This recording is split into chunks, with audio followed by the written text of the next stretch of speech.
chances of a large magnitude fall of the US dollar on the global scale remain highly unlikely in the near future. It is 100% going to happen. The only question is it 5, 10, or 20 years? That's it, period. I'm not a financial advisor. Here's a quote where you can see one of their goals is de-dollarization.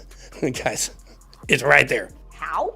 Political alignment and cultural values, which I'll talk about in a second, but also money. Let's start there. First, there's the BRICS banking part, which is really important. In 2014, BRICS nations launched a new development bank as an alternative to the World Bank and the International Monetary Fund. They also set up a mechanism to support members struggling with payments. Those banking and funding mechanisms are not only attractive to BRICS nations, but they're open to other developing and emerging economies that have had trouble dealing with the IMF and World Bank in the past because those banks have actual policy conditions attached to their loans. Okay, this is extremely concerning, and she's telling you this is not concerning. New development banks have been around since 2014. They were helping struggling countries. And what you're going to see with BRICS is a lot of the countries the United States has left, like Antigua, they're now turning to BRICS for money. And the United States has ran out of money. We can't print anymore. So it's a big problem for us. And you've got all of these, China and Russia, helping these countries. New Development Bank, I don't know if she tells you, it's in Shanghai. Now, this is why you're hearing about countries that want to join the BRICS banking system. In 2021, Egypt, the UAE, and others took up small shares in the BRICS banking system. And recently, Saudi Arabia, Mexico, and Argentina have also expressed interest in possibly joining the BRICS banking system. Over 40, I think now it's 50 countries. Saudi Arabia has joined and pulled out and joined and pulled out again. It all has to do with Lockheed Martin defense contract. And that brings me to BRICS currency. Yes, the money. One Russian government official said a few weeks ago that BRICS member nations are possibly working towards creating a new form of currency. He said the nations are still in the pitching ideas phase of this. The fact is, BRICS money, if it ever happens, is far from becoming a reality. This is a joke, guys. BRICS Pay, it already has a name. It's already on blockchain. The digital ruble is already going to debut next year.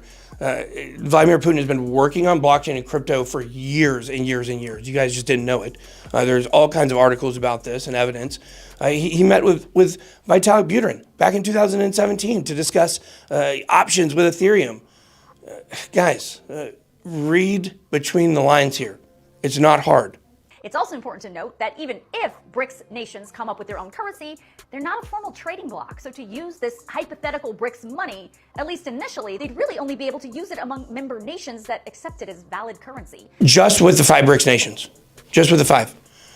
They have, I believe these numbers might be vice versa, but it's either 31% and 40% or either vice versa of the world GDP and population.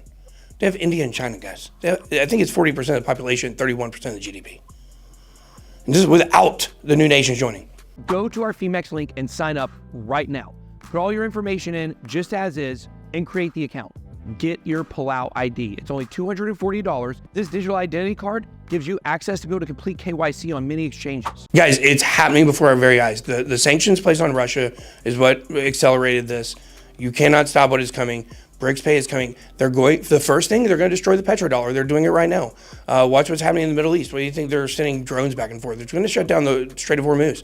This is a way that $1.2 billion worth of oil passes by there every day.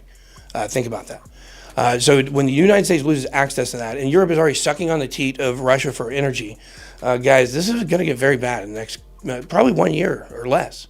Think about the GDP I just talked about and the fact that BRICS isn't a formal trading bloc. If that's not good enough for you, one of the founding members of BRICS, Russia, is under heavy sanctions by the United States, the European Union, the G7, and other United Nations member countries. Plus, there's infighting among some of the BRICS member nations. That's what the whole thing's about. That's why this is happening. Are you Joe Biden? Is this Joe Biden's daughter? Are you serious? Guys, sanctions is all we know to do. No, you can't spend this, you can't spend this. And the more sanctions we put on these countries, the more they turn internally to each other. All the metals, the Russian metals just got basically removed. New contracts going on to the London Metal Exchange, which is the biggest one in the entire world. 90% of metals are traded there. So no more Russian metal going over there. Can you believe it? Oh, well, guess what? China is now buying all the Russian metal. Russia doesn't lose. China gets Russia's loyalty, and they get all their metal. And they get to hoard it, and then they can sell it how they want because they're not sanctioned. So the sanctions are not working, guys. Sanctions are not working. They're making it worse.